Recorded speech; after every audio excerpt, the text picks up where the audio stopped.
What is going on, people of the extranet? Tyler here with Random Automotive. Today I'm going to show you how to reset the oil life on your 12th generation F150.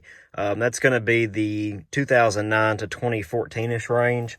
Sometimes when you start up the truck, let's do so now, you may get a notification that says, of course, tire pressure sensor fault. What F150 doesn't do that. You may get a notification that says your oil life is out, or you may have like a low or 10% oil life. So what we're going to do is we're going to show you how to do that. I just did a system self-check there. We're going to get back to the tire pressure sensor deal here in a little bit.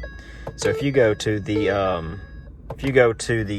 main screen here, you may have yours on a different one here. You can cycle through them, and you will go over to hold reset for setup menu. And then you're controlling it by this button here. This is only on the lower trim models. Hold this button down, you'll get oil life. And then if you hold it down again, continue to hold it, you can see as long as you hold this, it will be in the proper spot.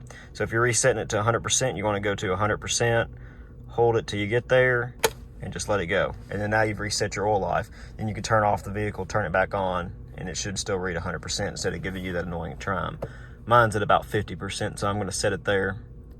So you just hold it down again if you've gone like 1,500 miles in oil change or so, and that should be good.